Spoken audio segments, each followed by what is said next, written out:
You're listening to Beyond Damascus, the show where encounter meets mission. Beyond Damascus is aired on the EWTN Global Catholic Radio Network and across Ohio on St. Gabriel Radio. Jack, speaking of awards, could you award us with a question of the week? Wow, nice transition. That was beautiful. Aaron. I can, Aaron. Would you like me to? Oh, no. Is that the question like when you're in elementary school? Can I? I don't know. Can you? Yeah. It's like, Is there? I? No, yeah. The question of the week is, how can I be a faithful Catholic while also advocating for social justice and equality? Mm-hmm. Yes. Yeah. How can I be a faithful Catholic while also advocating for social justice and equality? I like this question. I'd like to jump in first. Oh, Jump. Unpredictable. One, his 2 cents. And he made both both of his 2 cents. This is going to be a good episode. Aaron's on fire, ladies and gentlemen. So we just, it's still in the rearview mirror, right? We just finished election season here in the United States of America. And I've had reason to reflect on a number of occasions that there's such a strong parallel between the bipartisan, polarized, bad stuff that we experience in the context of the political system that has a direct parallel to what we see in the church. So I'm sure this was not the intent of the question that was asked, but so many times, like, I feel like there is an either or, like you've got to choose liturgy and holiness and sacrament and beauty, or you've got to choose social justice and equality. And I think my 2 cents is this: the church is not a two-party system, right? In fact, the church speaks very explicitly that this is not the case, and that we as Catholics are invited to and expected to not prohibit what the church herself permits, right? So the mindset that I've got to choose one or the other, or that I've got to have an orientation toward one or the other is just a broken mindset. And I think especially for us as Americans, it comes from a broken political mindset that just poisons and influences the church. Yeah, I agree. Yeah, broken political mindset. Yeah, I would agree that it is, but I think actually there is a brokenness in the way we as American Catholics speak that calls this kind of a question to even be a question, right? Course. Yeah. So it is like, how can I be a faithful Catholic while promoting social justice and equality? It's in my mind, I hear, how can I be a Republican and still care about, the poor? Yeah. Right? But what's happened in the formation of someone's life that they don't associate equality and justice with being a faithful Catholic. So it's, how can you be a faithful Catholic if you aren't? and this is honestly the question we should ask the church today. Yeah. A lot of people in America, you're not being faithful Catholics if you dog social justice. You're not being faithful Catholics if you dog equality. There's there's a major problem with that we think that if I stand on the right side of certain issues, then I am a faithful Catholic,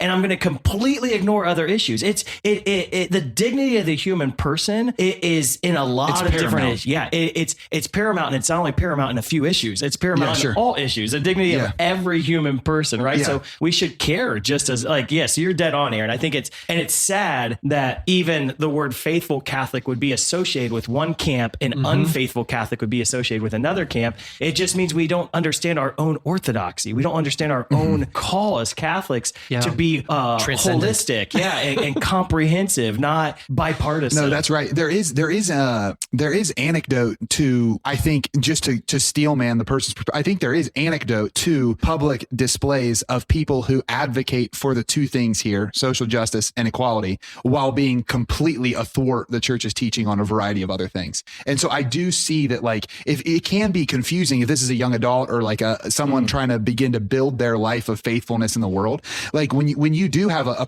president of the United States like Joe Biden advocating for these things, that's like, we can't as a church be behind those. And then you do hear him advocating for other things. You're asking yourself an all or nothing question instead of going issue by issue and defining, but why might that be good, right? And then once you can begin to see that everyone isn't like all right or all wrong, then you can really start seeing what the Catholic Church has always taught. So I guess just because I think it can be a confusing time to live in. Like, it just, again, if we're looking at a historical context, like, I love the idea that we're not a two-party system in the church, because even the two-party system in America is partially what is like to blame for this sort of thinking. And the reason I say that is because for the longest time, faithful Catholics were faithful Democrats. And that was because the dignity of the human person was like well associated there. And there's been mixing back and forth. But the reason I say it like that is if you look at the majority of the 1900s, that was the case. But then what happens is as social issues become part of the political stances, then all of a sudden the faithful Catholics are like, well, I've always been a Democrat, so I still am. But they start taking these stances on social issues that are athwart the faith that was about the dignity of the human person. And then this confusion starts. And then the right has this confusion with like, yeah, but okay, how do we break the two-party system, Brad? Well, there's so many. No, I think every Catholic should see themselves as, and I'm not saying you have to register as this, but every Catholic should see themselves as independent. Yeah, right. We are not that we are discussing how to engage on issues, and we're not following a platform. The only platform we have is the Word of God. Yeah, that's our platform. And so, so the fact that I think I am pro-life and I have this huge pro-life spirit, but then I speak with words that are degrading to the people who are suffering on the southern border, the living in horrible conditions, being treated like crap. It's a problem. And Catholics need to be called out when they do that kind of stuff, because our dialogue is often not pro-life. And so we need, and we also need to be careful when we judge other Catholics quickly for being Democrat or for being Republican, right? Instead, let's go into an area of saying like, let's talk about these issues and what does the church see about these issues and how does each issue get lived as a Catholic? Yeah. Can I paraphrase? So I think what you're saying is neither of the two parties represents the church. Yeah. And that's exactly what Aaron's point is too. And I do think that this red team, blue team thing is super toxic because what's happened is I always come back to the marks of the church. So if you're listening, the 4 marks that we say in the creed all the time, we're one, holy, Catholic, and apostolic. I'm going to focus just on the one. Like the reason that the church was distinguished as one is the unity of the church was supposed to bring unity to the world, not the division in the world to bring division into the church. And we have, instead of standing on that mark and standing on that unity, we've allowed the fracturing in the world to then fracture us. Yeah. And we've seen it since the schism in the 1100s, right? And what's remarkable is this is entirely a human thing and it's entirely not a church thing. So like every authoritative doctrine when it comes to the church and her leadership is always about the unification, right? So where are the divisions in the church right now? Like the liturgy wars, right? I was on a call this morning even about criticism about the use of music in the liturgy. Well, if you read the documents, guess what it says? Both and. Yeah. Right. Yeah. But no, it doesn't mean both and because I saw the footnotes and right. This one document from this one time. The documents say both and. Like you want to hear about social justice and holiness? Like let's listen to Jesus. It's both and. It's both and. It's always both and. Charismatic versus ecclesial or hierarchical. Guess what? It's both and. The co-essential dimensions of the church. Like we've got to get ourselves out of this mindset that in order for me to win, somebody else has to lose. Yeah, right. Holiness and mission is another thing. Or even just if we get to the liturgy piece, ad orientem and versus populum. It's like both are in church documents regularly. Yeah. So like, again, demanding conformity where the church is allowed for diversity of expression is a bad idea. I have 2 cents. We're having fun, boys. Whoever asked this question, good work. I'll throw my 2 cents in. So I think, so the question is how can I remain a faithful Catholic and while also implementing these 2 things and what were named was social justice and equality. Yeah. I think, and we've done a lot of discussing kind of the nature of the question and where it might come from. And again, if you ask this, like, please ask a follow-up, like if any of this is not getting to what you're actually asking, but I want to take it. So let's take what we've said is that social justice and equality are absolutely parts of the gospel of Jesus Christ. They're absolutely parts of the church. But now let's what I want to do in my 2 cents is focus in on social justice and equality. Like, what are we saying when we say those terms? Because that's usually where the disagreement's at. The disagreement actually isn't in that Catholics disagree with social justice, but when social justice is used to explain a certain something, Catholics do reject it. Or if equality is used to define a certain something, then Catholics do reject it. What happens is we're actually arguing on the semantics of it. And I think that there actually is a worthwhile discussion around the 2 terms. So when we're talking social justice, what is justice? It's giving someone what they're due, right? And as a human person, you've been made in the image and likeness of God. And so you're due respect, care, and love, right? And in a society, we live with other people of which all of those things I just said are true. And so in a social context, we are trying to give the society, meaning those people around us, what they are due. And we've already said what they're ultimately due is dignity. What does the word dignity come from? Dignitas, which means worth. Like it shows them that they are worth something. So social justice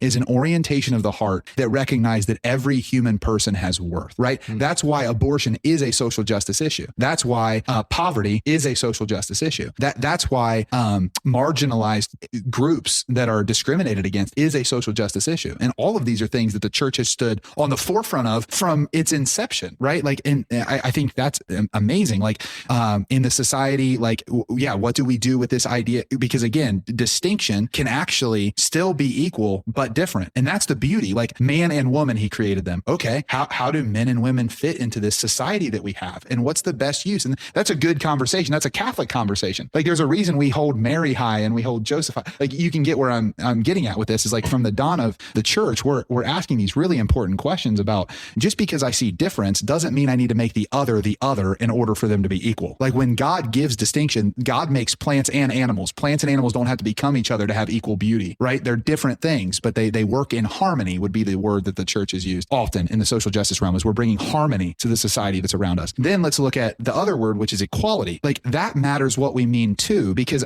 it seems to me like when we're saying equality, what we're trying to say is that everyone is brought to a place of dignity together, right? But where the two sides get into tension is that when one side of the argument says that equality means everyone has to have the same outcome, what other people hear is we're going to take things from people by force, and we are going to make sure that people can't ascend to a certain level that is impossible for others to attain. But that leaves you not able to innovate and move forward. And so they're like staunchly against that. On the other side, what they hear is when you say equality, you just mean opportunity. And what you mean by that is just let all the people who already have the upper hand have the upper hand. Okay. So these are the two extremes but when we're saying equality in the church, we're saying equality of opportunity, but in the dare I say supernatural sense of opportunity, like the opportunity to encounter Christ, to know the Father, like not saying that Dan, Aaron, and Brad have to be the same to be equal. It's actually really good that we're different, and we're actually going to have to live in relationship if we're going to be equal. That's where the equality comes from relationship, not from the disproportionate allotment of resource or the demand of love, because love can't be demanded. Like love is a free gift. And so actual equality doesn't come from someone saying, Brad, all that stuff, not yours. It has to be theirs. It's like, no, I should have a move of the heart that loves my brother so much that I give freely so we can live in harmony in society. So anyway, I'm really interested in this as indicated by those two cents, but I do think that's good to know. Like those two things are important to address, because if we don't address them as the church, who is going to in a sane and balanced way? No one, because there's going to be agendas everywhere. The agenda here is simply, what did Jesus do? What did he represent? What did he build his church upon, which was one holy, Catholic, and apostolic? And are we living that in the world? Because if we were living that in the world, what we would find is we would be living social justice in the true sense of the term, and we would be living equality in the true sense of the term. I'll leave it there. I think it's really smart that you're pointing out the extremes, because I think a lot of times, whichever side you lean towards, whatever side you lean towards, we all have temperaments that lean us to certain sides too, which is also beautiful. And the extremes are what are used as the fodder against the other. Yeah, exactly. And I think it's not very intelligent. It just really isn't the intelligent way to have a conversation, right? That and so what happens is instead of really talking about the Catholic social principles that we need to talk about, or even if we're not talking about Catholic social principles, instead of just even having real conversation on, well, what do you mean by equality? And correct. And who needs to be equal with who, and how do we help the marginalized find the equality that they deserve? And so, but because we're strong arming these semantics and we're not actually getting into the real issues, we're not making movement. It's in group, out group. It's me and my team and you and your team, and we have a better stance. Yeah. And like the extreme that is wrong, right, on both sides, the extremes that are wrong, it doesn't undervalue the need to have the conversation, because there is an injustice happening. And so, Yeah. Well, I would also say, like, if we can't say this as faithful Catholics, then we really have some soul searching to do. Like a properly aligned, like, again, just using the political spectrum, if you've ever studied political science, but you don't have to, but like an appropriate ordered left and an appropriate ordered right is actually really, really healthy for the other. Because what the right says is, hey, these traditions that we've had forever, they actually work, and they allow people to flourish, and they allow people to succeed. What the properly ordered left then says is, yeah, but let's not forget that it also marginalizes and disassociates some people. And then the conversation is, how can we keep this without doing that? And then you do have a real dialogue. But when you become just enemies of the other, you can never have it's just the same way that us three have conversations off the microphone that we disagree on. And we are enemies. Well, yeah, we're all enemies. We hate each other. I actually think that's a great point, Brad, because if in political science, what'd you say, the properly oriented left and right, they're good for each other? Well, they're actually, if you're going to have a society that flourishes, it's proven that they're so necessary. hard to even hear. So but you can actually have that's true for Catholic theology as well, right? So like, and that we don't like that today, but it really is that you can play within the bounds of Catholic theology and be a faithful Catholic and actually have different perspectives that you emphasize. A classic example of this is high Christology versus low Christology. So high Christology in the Catholic theological tradition is they emphasize the divinity of Jesus. And Damascus is probably high Christology. We emphasize the divinity of Jesus. He's a wonder working God. There's signs, there's miracles. When we proclaim the gospel, we emphasize his divinity. That doesn't mean we're preaching heresy to say that he doesn't have a human nature. He's right? fully human, fully divine, but we're emphasizing his divinity. We're emphasizing his divinity often in our preaching and our teaching. The low Christology is that you emphasize his humanity. And so like a lot of times the Franciscans are going to emphasize the humanity of Jesus and solidarity and he's one with the poor, right? And so but the Franciscans aren't denying his divinity. And so you're in healthy Catholic theology with an emphasis on one or the other, and you're both faithful Catholics. And so I think when it comes to social issues, the church is so valuable because they do allow there to be a spectrum of dialogue on how to handle these social issues, and in a way that there's a spectrum on how there's nuance where the church can say, yeah, that's appropriate. Yeah, that's appropriate. This is faithful Catholicism. And then there's boundaries that you're out of bounds, right? Yeah. So there's just like in Christology, you can get out of bounds in certain ways. And in some of these social issues, you can get out of. And then we declare anathema. Anathema. Yeah. So I think that's really a valuable insight to bring to the table. Yeah. All right, should I 2 cents? Do it, Dan. Yeah. Come on, wow. dude. Yes. That is actually pretty impressive. You make that I've regularly. Really been working on it. I come up here by myself. That's what I was just envisioning in my after hours. No one's here. Yeah. Amber's like, where's my husband? Oh, he's attempting some penny throws. For my 2 cents, I'm not really going to. I'm going to make an appeal as opposed to answer the question. I think it's probably because it's a lot of different. My first encounter with Jesus was in 7th grade on a mission trip serving the poorest of the poor in Appalachia, America. And I think because of that, my heart has always had a deep love for the poor, the suffering, and the marginalized.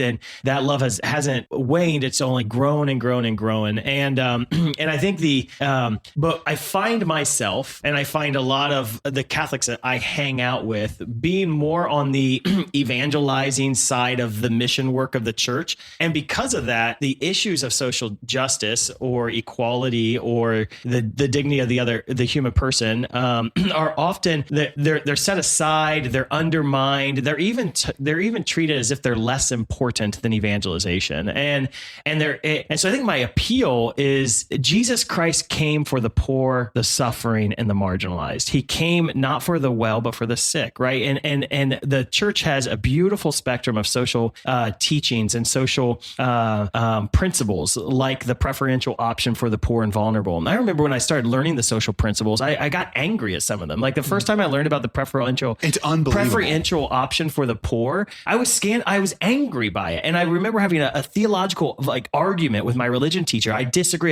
Because I grew up in a very Republican home and with a very a good American dream mentality of what I work for, I deserve. Yeah, meritocratic. Right? Yeah, meritocracy. Yeah. And so but as I wrestled with it more and more, I understand why the church has a preferential option for the poor and the vulnerable. And I think that if you get offended by some of this stuff, the question is why? Like, why are you getting offended when people are fighting for the rights of women and the equality of women in our culture today? Why would that upset you? And of course, we don't want that to be the extreme, but is there something going on in your heart when you're angry at the equality of women? Or are you angry of people who aren't Catholic that are trying to live their lives like having human freedoms that are rights? And so it's like when things get stirred up in you, before you just go after them, like really think, has the gospel shaped my heart and my mind in this area, or has it not? And I think my appeal would be, as an evangelizing ministry that does a podcast on mission and evangelization and very focused on high Christology, I think my appeal would be, this stuff is really important as well. And the church walks on two legs, both justice, or if you will, justice and charity, the leg of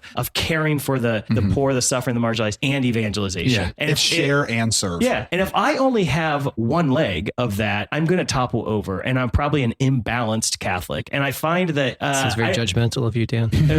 What? Yeah. But I just find that a lot of times in the dialogue with people, I feel a little bit of an imbalance where we give a preferential option for the evangelization movements that we really like, right? And so it's how do we make sure that we're trying and we're wrestling and we're learning from the church's wisdom on the social principles. The social principles are a little trickier too because they're principles, and so our social principles aren't really a doctrine. So the doctrine are very black and white, and I can definitely say this is moral or immoral, or I can say this is what the church teaches and not. And the social principles are more nuanced, and so it's harder to have conversations around those things, and it's harder to be formed effectively in those things. But I think we need to form our conscience just as much on that as we do on the morality of the church, that this is a realm that is important and critical. So that's my appeal. This matters, and you are a faithful Catholic if you care about these things. And if you're trying to be a faithful Catholic and you don't care about these things, start caring.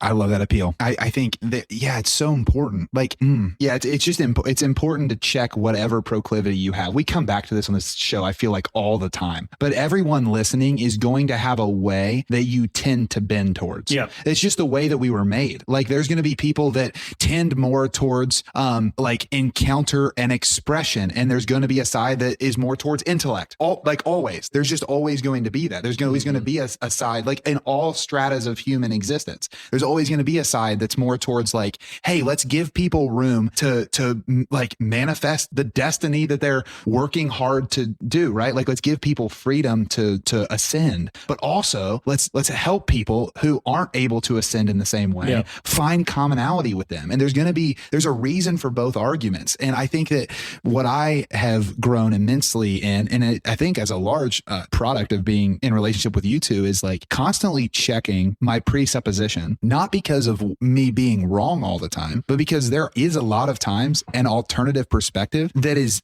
equally valid, that like comes from the exact opposite angle. But when you check it, it's like, that makes sense. And that's why virtue's held in tension. That's why the church has always taught about these tensions. And I never put it with high Christology and low Christology. It's so evident what the church is trying to do there. It's trying to give the people who are going to have those proclivities the opportunity to relate to the Christ, the anointed one, in the way that their heart's been shaped to. That makes so much sense. And if we look to the lives of the saints, they live both evangelization and the work of charity and justice in strong ways with different approaches, right? Yeah. And so Mother Teresa's approach to evangelization was different than Francis Xavier's approach to evangelization. And so they were both evangelizing, but Mother Teresa wouldn't lead with the proclamation of the gospel. She would lead with charity. And so and they're both saints. And I think when we try to say this is the right way or this is the wrong way, that this, like, did you actually go to prayer,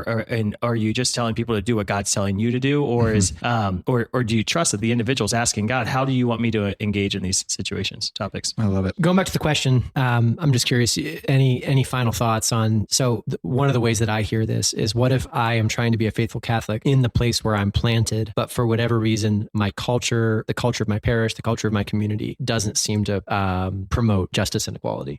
How do I do it? Well, I think that might actually be a mission that you're called to. Like if you're in a community, we've talked about this before, there's two kind of options in this scenario, and they're both based on what God tells you. Like one is I actually lean in and I become a voice for like, hey, these are things that as a community, we can continue to have a conversation around how we can value them more. And I could be a conduit for that. Or it could be, man, Lord, I think you're shaping my heart in such a way that like a community like that's over here, because maybe your community's not doing anything wrong. It's just it's a matter of emphasis, and you feel called to emphasize it. But I think those are your two options. It's like, if I'm in it and I'm coming up against a wall, it's like, Lord, are you calling me to be a voice here and to advocate more here? Or are you calling me to find, like what we call it in the church, right, is a group that has a charism that's similar to the one that you seem to be putting in me? And I think it's a reasonable question, and it's hard to it's discernment. I would say if it is that you're asking that question, how can I be a faithful Catholic when I'm in this community and it's not being emphasized, or maybe it's even the community isn't your church community, maybe it's your secular community, right? So if I'm an employee employee at a business and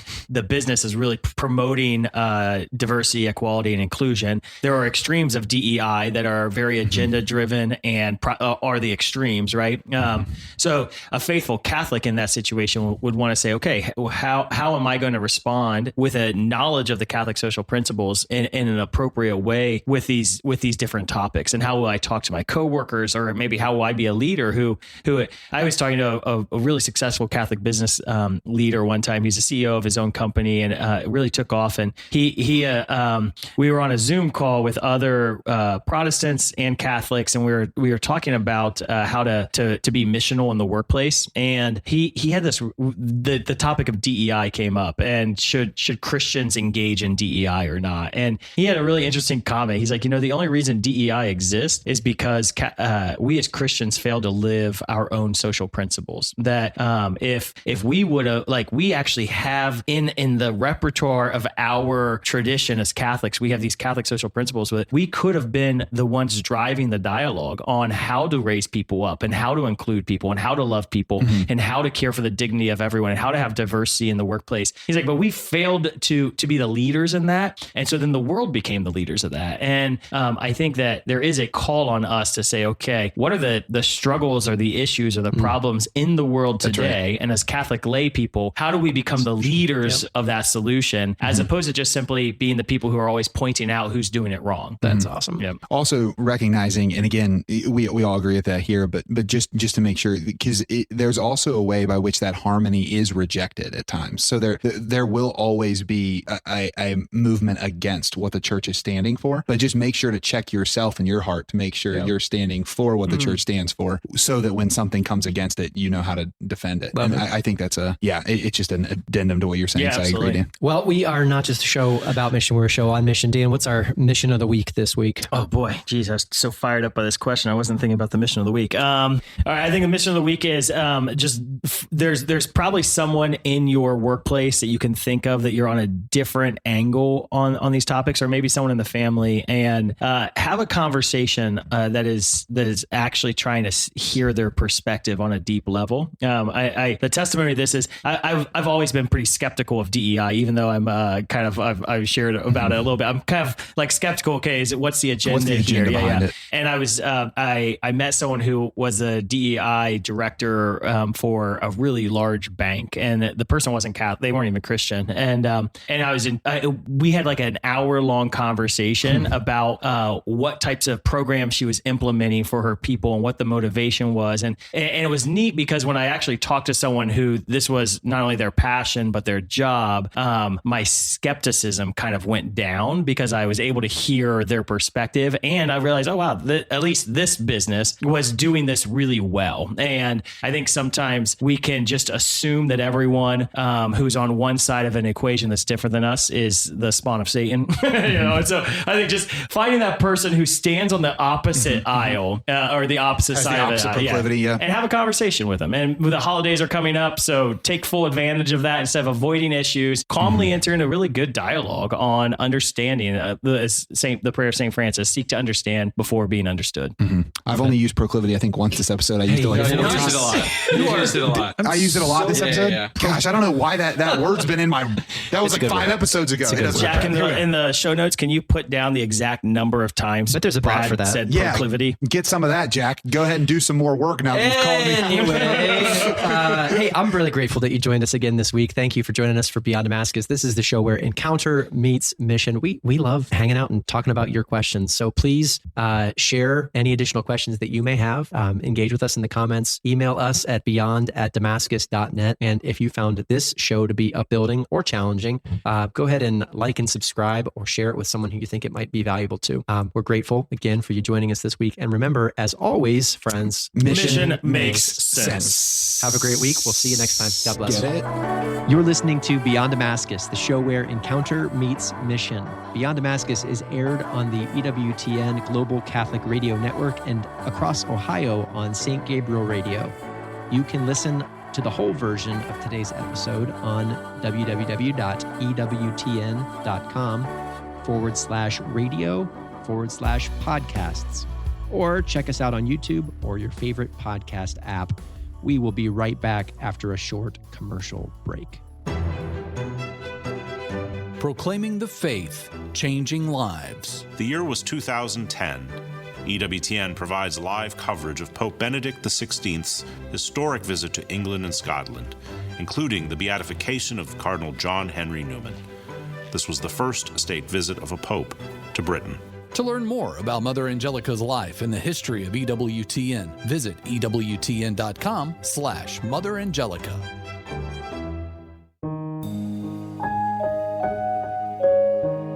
I think we made prayer very complicated. You know, nobody has to tell you how to talk to a friend or a neighbor or probably somebody in the streetcar, or you pass somebody in a restaurant. It comes spontaneous, it's natural. Well, that's how prayer is, it's spontaneous. Sometimes you're just gonna speak from your heart. One of the reasons we should go to Mass is because, if you look in the Catechism, you will see the fruits of Holy Communion. And these are remarkable things that we can receive at every Mass that we attend. We encounter the risen Lord, and He shares something of His divine life and love with us. The Holy Sacrifice of the Mass, live from the EWTN Chapel, every morning, 8 Eastern, on EWTN Radio and Television. As the largest religious media network in the world, EWTN has an important role in educating others about our Catholic faith and spreading the good news of salvation.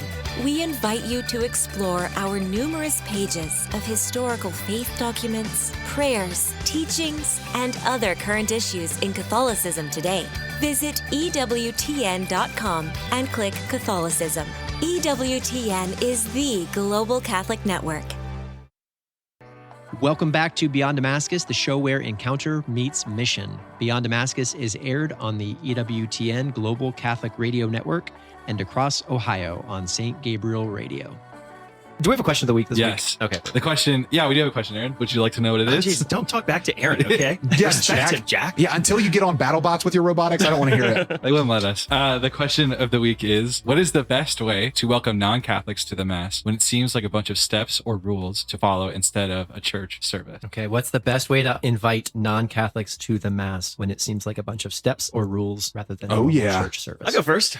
Oh, wow. Damn. That was great. Yeah. That went way across the That studio. other penny might be gone forever. All right, my 2 cents would be, I think often we as Catholics falsely assume people are going to hate the Mass. And so I think we're very hesitant to invite non-Catholics to Mass because we think it's not going to be a desirable experience for them. And I would challenge that, especially in this modern context, right? That I think the back of our mind is like, oh, the Protestants, it's so easy because they have these church services with great music and good preaching and lights and sound and hospitality, and the Mass is just like, you know? And I think there are definitely parishes where the Mass is unattractive, right? Because of the music or the hospitality or the homilies. Yeah. And so we want to make the Sunday experience better. But I think, honestly, as we get into, I think there's a hunger now in American Christianity, if you will, for a deeper experience in their relationship with God. That enough people in their relationship with God have had kind of the hoopla experience. And so there's a lot of people who are like, how can I have more? Like, what's the next step? And so I think if you asking people kind of what are you looking for in your relationship with God? And so treat an invitation not as just an invitation to get someone there, but as a pastoral relationship, right? What are you looking for in your relationship with God? Or what are you looking for in a church community? And listen to them, right? And then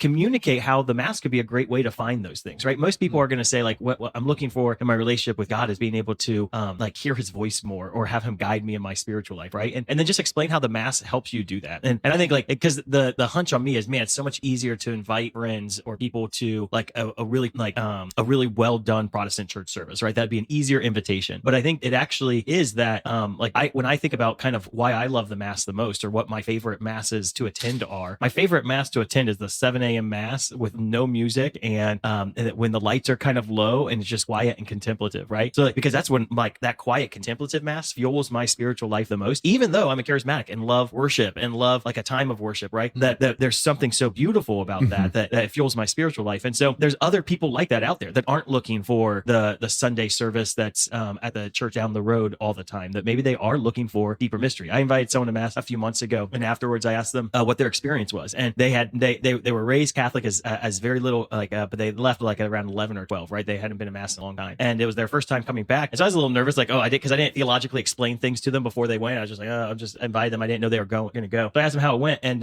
it was so interesting because their response was, I like how theatrical it was. And I was like, what? And they were like, yeah, you could tell that everyone really cared about what was going on. And there was a lot of focus given to what was taking place. And it was like, I would have never have thought that was going to be their experience, but they just sat back and they watched, and they could see that everything centered around the altar and everything centered around the Eucharist. And they were like, I like how there's all the stained glass windows. And I liked that they were wearing like the cassock, or they didn't say the word cassock, but I like how everyone was like dressed like they were focused on it was just theatrical to them. And so I think probably a better way to say that is they noticed the importance of the Eucharist. And so I think everyone's going to have their own experience when they go to Mass. I don't think we should assume so low of people that they're not going to enjoy it just because of the Mass. But one of the I guess questions or criticisms that I'll often hear about our work at Damascus is that the type of experience that we provide for kids can't be matched by what's happening at their parish. So, the Mass that we have here at my local parish, I don't have the same dynamic preaching, or I don't have the same dynamic music, and I don't have all the big screens and all the excitement, and I don't have hundreds and hundreds of kids in the room and and young adult missionaries and all that stuff. And one of the things that I love to tell them when they bring that to me is that here at Damascus, we actually make a really concerted effort to celebrate, to present the Mass in varieties of expressions. So Dan, like the way you just identified the 7 a.m. Mass at the parish, that's more contemplative and quiet. Believe it or not, even here at Damascus, where ruckus and amazing and powerful events and stage production is our specialty. Our weekly staff Mass is actually very much like you described. It's a contemplative, quiet, subdued expression of the liturgy, built to foster a greater intimacy with the Lord in the Eucharist. Yeah, and then at summer camp we have Masses that have worship music and everything, and then we also have Masses that are just completely quiet to give the campers both experiences. Yes, because to say I want both means you actually have to present both. That doesn't mean I want both, therefore ignore your preference and acquiesce to mine. And the key is then it's almost everything strips away, and you're able to see what's most important, and it's Jesus. Definitely. Yeah. The only thought I have on it is that you guys haven't hit is just I think when I'm reflecting on, don't presume that it's going to be boring to people. Yeah. I think sometimes we can get in such a, I don't know, like a presupposition that like we are a super exclusive environment that no one could kind of understand the way we do. I'm so sorry. I lost it. Aaron just tried to flick a fly with his finger. I've never seen a human being do that before. It was the craziest mannerism. Brad. I'm so sorry, Brad. No, don't be sorry. I was trying to maintain composure, but this man just went like this. What's funny is I was watching you and I was like trying to figure out my next word, and I'm like, what is Dan doing? And the fly wasn't even close. I mean, it was like at least 2 feet away. I missed that part. This gives good context. All I'm trying to say is that we're not as exclusive as we think we are, and there are people who might actually be able to see something in it that we who have been going for a long time might miss. Yeah, that's my general thought. Well, can I share one of my favorite moments in my life? Yeah, sure. Is this? Oh boy, what's going to happen here? I was on a mission trip, and we were putting a roof on a house, and there was like a wasp nest that was attacking us. Yeah. And one of the guys in the trip was really anxious about the wasps, so I took out the hammer out of my tool belt, and I went to hit a wasp out of the air, and he was like, "Put that hammer away! You can't kill a wasp with that hammer. You're so stupid." And I picked out a wasp and smacked it out of the sky with the hammer, and I was on a ladder, and it came down and landed at his feet.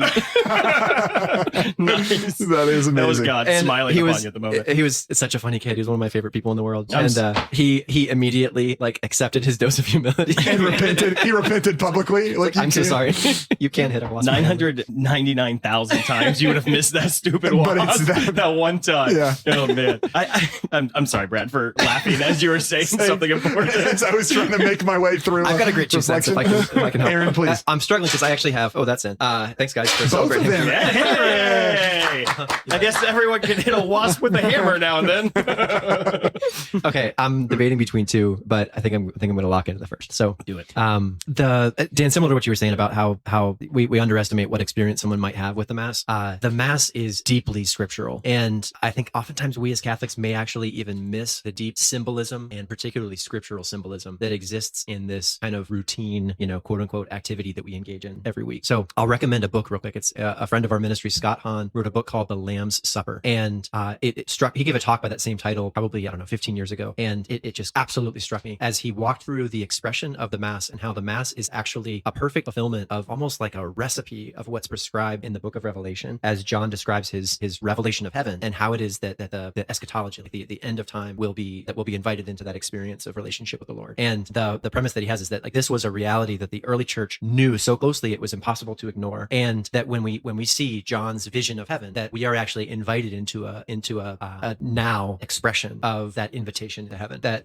the Mass, unlike any other prayer that we can pray, actually invites us into the fullest expression of what the wedding feast of the Lamb is like, of what the kingdom of heaven will be like. And yet it's shrouded in symbolism and in human expression, but it's a deeply mystical experience, and it's a deeply scriptural experience. And I don't want to paint with too wide a brush, but oftentimes you've probably heard that there's a sort of an assumption that Protestants know their scripture a little better than Catholics do. And I've not experienced myself, but I've heard amazing testimony of like a Protestant who will come to Mass for the first time, who will say, I had no idea that the Catholics believe in scripture. Like the Mass is filled with scripture. Every response that we pray is a scriptural response. We don't just focus around one Bible reading, we focus around 4 on a typical Sunday. And that's ignoring the fact that all of the antiphons and all of the interjectory prayers they come from a scriptural foundation. So the Mass has tremendous appeal, both from that place of a beautiful and symbolic and mystical understanding, and also from a deeply scriptural understanding as well. Yeah, I think being able to frame that is so important, because there is something about the legitimacy that comes from being able to frame that out for someone. So like if there's someone that you've been like having conversation with and you're thinking about bringing them to the Mass, it's not a bad idea to start actually with like, have you ever read scripture before? Here's like and going to a couple things, because I'm even thinking about the different ways that it's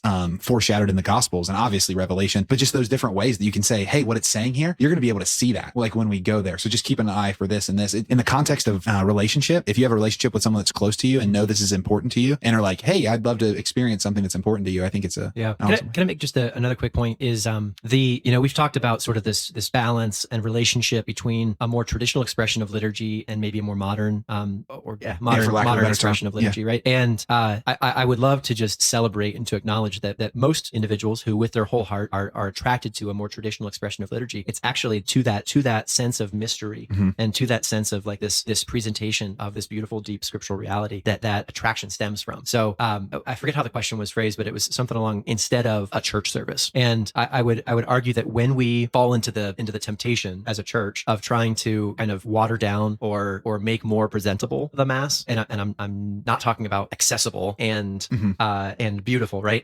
We try to do that at Damascus, that we do implement modern music, but in a way that is beautiful and faithful to the heart of the church, right? But when we present the Mass in a way, or when we try to water down the Mass so that it might become more normal, I think we can tend to actually lose that thing that is actually at its core the most important. Completely. Not only the most important, something that sets us apart. Yeah. Right? So modern man is looking. Many people want the mist. Many people want the. I think that the Lamb's Supper really changed my whole outlook of the Mass as well. So, way to go, Scott. We love you. Yeah. But I think that like learning all the parts of the Mass and then walking through a person on the parts of the Mass. I mean, it's so funny, but the penitential rite like blew my mind. That it's so beautiful that we start this liturgy like asking for forgiveness of sins and receiving forgiveness of sins, and then the offertory. It's so beautiful that I get to offer my life as a living sacrifice to the Lord as we carry the bread and wine down, the work of our hands down to the altar, and then the work of our hands is transformed into Jesus's body, blood, soul, and divinity. Like there's so much beautiful theology that I think we almost kind of undermine our Protestant brothers and sisters if we don't want to show them the Mass, like as if they're like not theologically wise enough to understand the beauty of it, right? And I think even inviting, as you were sharing, Aaron, I was just thinking like inviting a Protestant brother and sister or inviting a non-Christian to Mass, not as a agenda just to get them to become Catholic, but as a means for Christian fellowship, right? That that there's something about like, I want to show you liturgy, and then a willingness to go to their service as well to see what they do. Not that I'm going to skip Mass on Sunday and go to the church down the road, but to make a priority to, okay, I'm going to go to Mass and I'm going to go to church. Why? Because it's Christian fellowship, no matter what is good, right? And so if I show an interest in what they're doing and what they're experiencing, they're going to show an interest in what I'm doing and what I'm experiencing. And then either way, we're both going to be better because of it. So if it's a coworker and you're like, man, I really wish I had more like Christian fellowship at work. This is how you can build that Christian fellowship at work, right? Totally. Like actually invest in each other's spiritual lives, and then that's going to create a brotherhood or a sisterhood that you now have in the workplace that you didn't have before. And you can't really do that if you have an agenda to make them Catholic, right? If the agenda is I want to relate to you better as a fellow Christian, I think we're going to be way better off. I think Matt Fradd does that excellently. Like when he brings on a Protestant brother or sister and has like a long form discussion with them, he'll regularly even put it like just to call out the elephant sometimes. Like if you were to ask me, like, would my desire be for you to eventually become Catholic? Yeah, because I found it to be the most beautiful expression of the faith that I know. That said, like I want to hear about everything. you're able to be honest and be like relational at the same time. Like you can totally, you don't have to forfeit the ability to honor them and support them and understand that they're bringing a different lens that will help your spiritual life. And like, it doesn't have to be divorced from the other, I guess is what I'm saying. I'll throw these 2 cents in. My 2 cents, I want to take it. I had a little bit of a different angle, but hearing you two, I think I want to put a capstone on this thought. I think that one of the best ways to welcome non-Christians into the context of the Mass is by simply allowing them to enter into the context of the Mass, not feeling like you have to over-explain it, not feeling like you have to overemphasize these different pieces, because I think that what we underestimate sometimes is because we feel uncomfortable with uncertainty, we can sometimes leave people outside of the ability to wonder. And it's like, no, like, yes, it might be a little uncomfortable because you might be uncertain as to when we should stand and sit and kneel. And it might be a little uncomfortable that you don't know the words to the responses that everybody else does. But before I judge that as immediately a bad thing, why don't I just let it happen and understand that I can be a human in relationship with you afterwards? And if there is a part that was confusing and hurt you, we can talk about that. But my experience when I've seen people that come into the Mass for the first time, and this would happen in college quite a bit because of just the way that we did outreach, my experience was oftentimes they're like, what was that all about? Like it wasn't actually from a place of like, because I was uncertain, I was uncomfortable, and now I'm frustrated. It was, I don't really understand that. And I don't know of a better starting place to get to an evangelistic conversation than that. Yeah. Then like, I don't know if I understood that. Like we see this all of the time just in normal human life. It's like,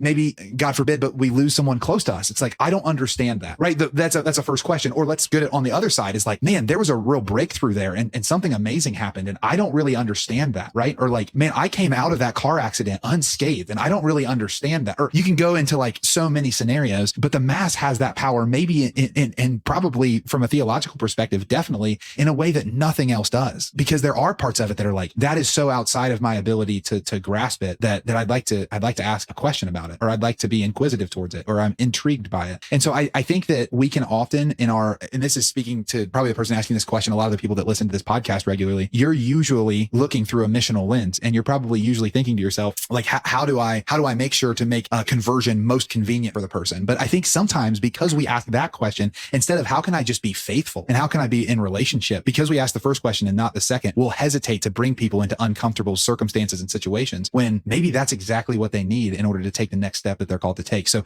if there's a non-Christian in your life that's close to you, and I know that my mom does really well with this. She invites people to church all of the time with her. And my mom is not the most like theologically driven person. Like she's not a person that's going to spend most of her time digesting all of the like theological writings of Thomas Aquinas, but she's a faithful Catholic who loves the beauty and differentness of the Mass and who understands it more and more year over year. And she just lets that be a part of her life that's accessible to others, just like all the other aspects of her life, like bringing someone over for dinner or giving someone a ride to work. Like, and I think that is so effective. And the way that sparks conversation, I don't think can be undermined. So I guess just to put a one-liner on it, I think how can I approach bringing a non-Christian into the context of the Mass by simply doing it and not overthinking it and not undermining the power of wonder and awe. It's good. I love it. I love that. Another thing that's come to mind, Brad, is so Mass is the fullest expression of Catholicism, but it's not the only expression of Catholicism. So I know this isn't the way the question was worded necessarily, but if what the listener's asking is how do I introduce someone to Catholicism? Like if the Mass is overwhelming, there are other ways. Yeah, great point. So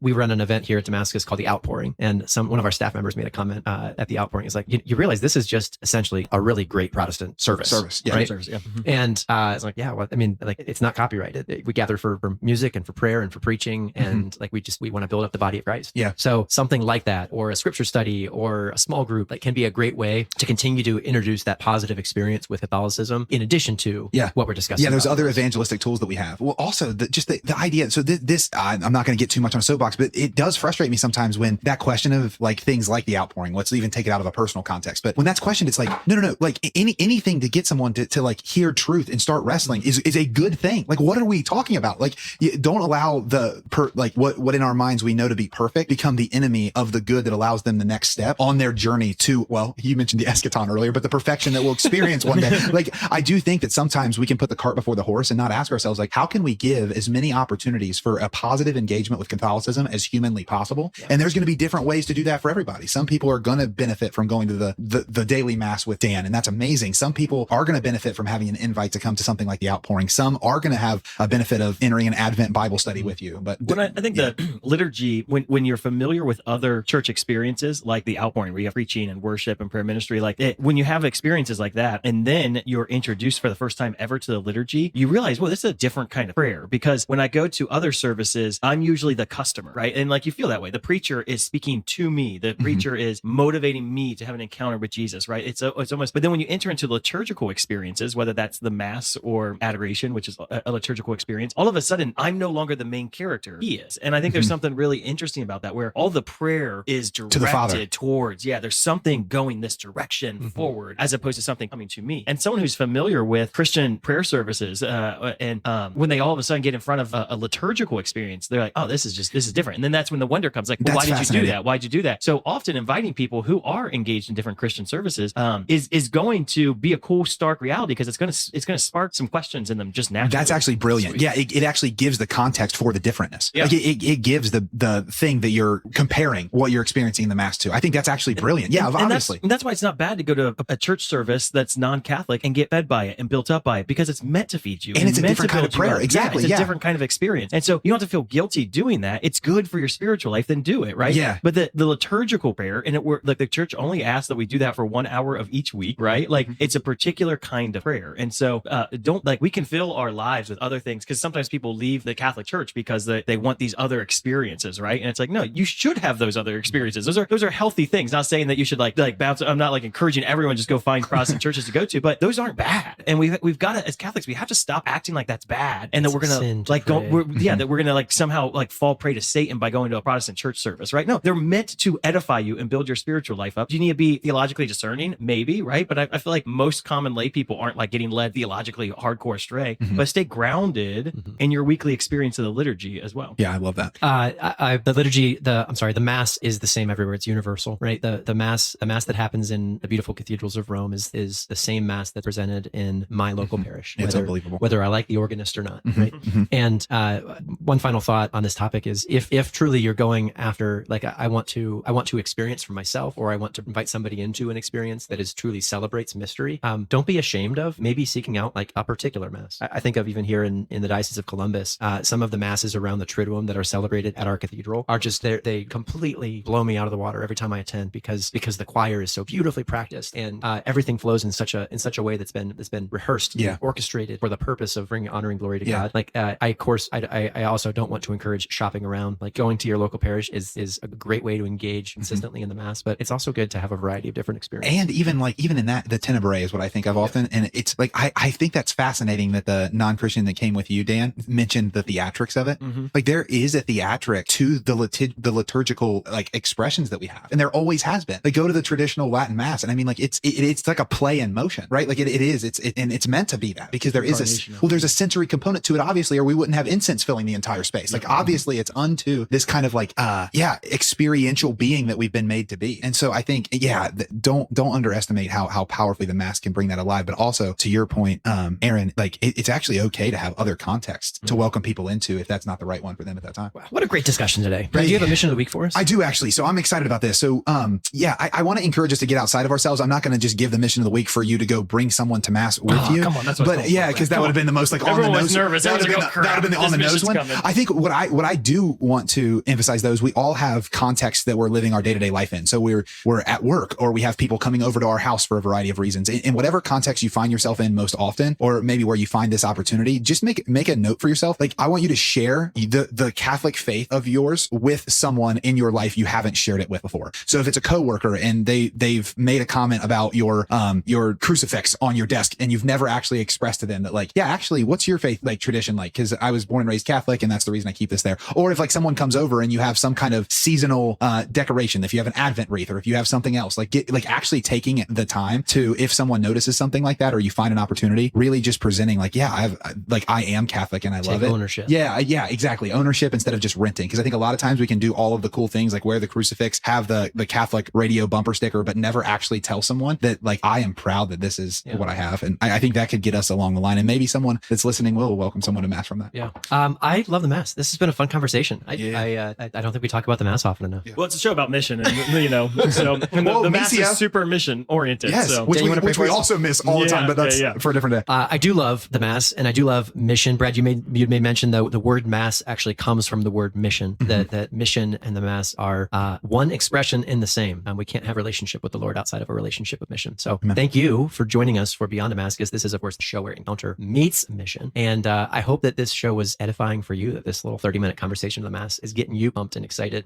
If so, please like and subscribe to this show. It helps us to spread further faster. And if you feel like today's conversation may be meaningful for someone in your life, maybe even that non-Catholic friend of yours who you might want to just put a little bug in their ear and say, hey, what do you think about this? Would you be interested in attending with me? I hope that it bears great fruit. If you have additional questions, post them in the comments or email or text them to Jack, because he gives out his cell phone number.